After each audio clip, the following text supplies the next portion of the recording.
안녕하세요. 강현순 작가입니다. 반갑습니다. 감사일기를 6개월 이상 꾸준히 썼는데 큰 변화를 못 느끼겠어요.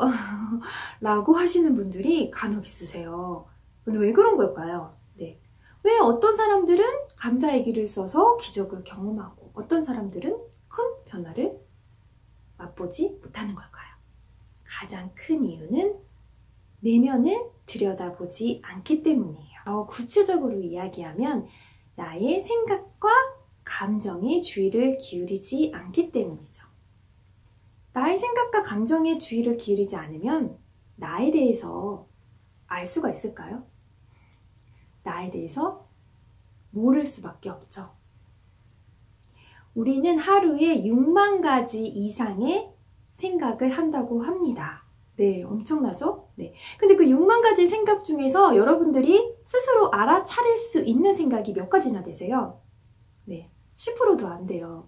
내가 무슨 말을 하는지, 내가 무슨 생각을 하는지, 무슨 행동을 하는지 나를 모르면 자꾸만 문제가 생길 때마다 외부의 원인을 돌려요. 그래서 자꾸 남 탓을 하고 불평불만을 하고 그렇게 되면 어떻게 될까요?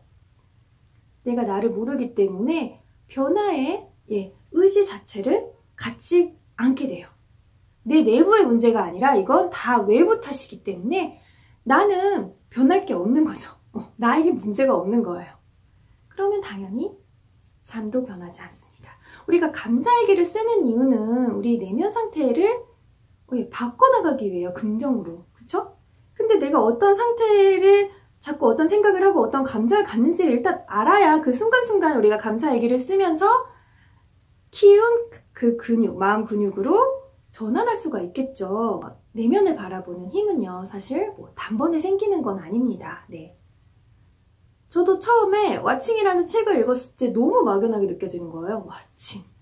뭐지? 영혼 얘기 나오고 이거 무슨 얘기지? 그때 제가 한 3년 전쯤인데 그때 읽었을 때는 이제 미라클 모닝을 이제 그때쯤 시작할 때였나? 아무튼 그래서 명상도 막 하지 않았을 때였어요. 그래서 명상을 해야 되는데, 그래서 망설이고 있을 때였거든요. 그래서 어떻게 들여다봐야 되는 건지를 전혀 몰랐죠. 근데 제가 행운이었던 게 이제 유쾌한 창조자라는 제 인생책을 만나서 감정에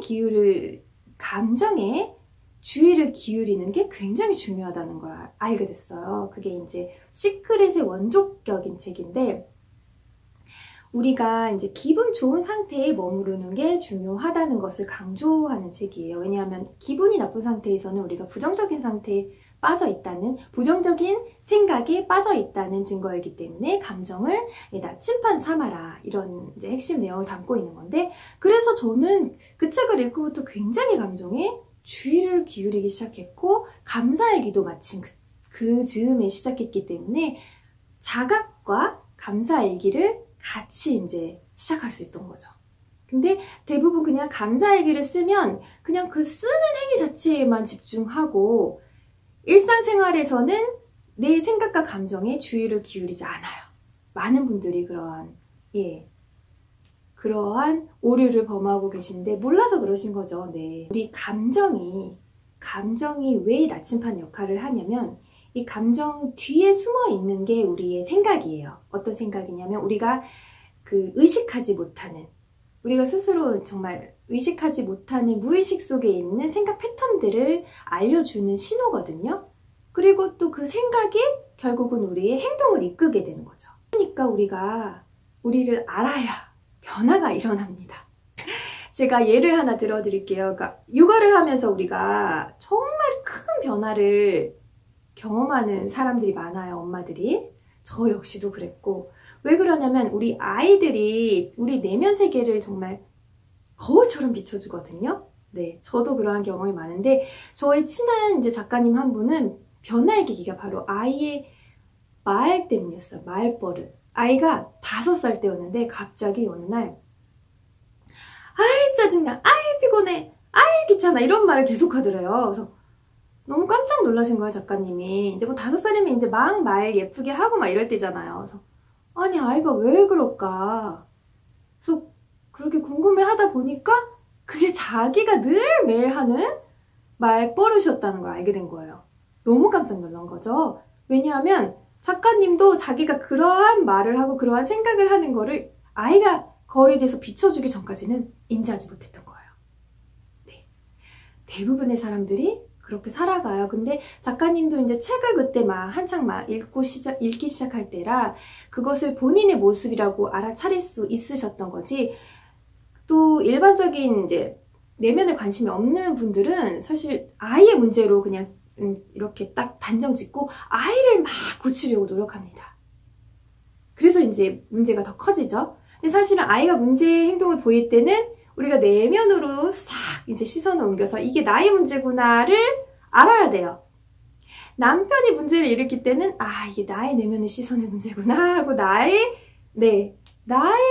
내면을 들여다보는 계기로 삼아야 합니다. 네, 뭐가 나의 안에서 나의 생각과 감정이 어떠한 문제를 일으키고 있는 건지를 봐야 돼요. 그러한 의도가 있어야 돼요. 네, 감사 일기를 쓰는 행위는 자각이 없이는 변화가 일어나지 않아요. 우리 스스로 우리 내면으로 자꾸 시선을 돌리고 문제가 생길 때마다 이거 다 무슨 나의 내면에 무슨 문제가 있는 걸까 하고 자꾸 궁금해하면서 감정을 들여다봐야 되고 24시간 수시로 나의 감정 상태에 귀를 기울이고 있어야 돼요. 제가 지난 영상에서 이제 감사일기를 쓸 때 1순위로 해야 될 게 뭐라고 했죠? 기억하세요? 네, 나 자신에 대한 감사였어요.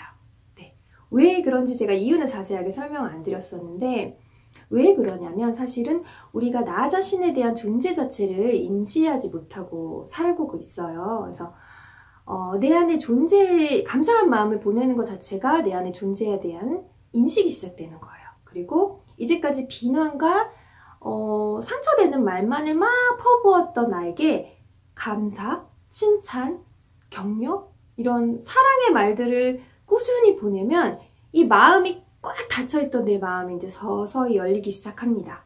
네, 마음이 열린다는 건 사실은 우리가 영혼과 연결되는 시간이 생기기 시작한다는 거예요. 김상훈 저자님 아까 왓칭 책 얘기도 잠깐 했었는데 그 왓칭을 하면 할수록 영혼이 깊이 눈뜬다는 이제 그 책의 내용도 그런 게 나와요. 그러니까 그 내면을 바라볼 때 그 바라보는 존재, 고요한 존재, 와처가 바로 영혼입니다.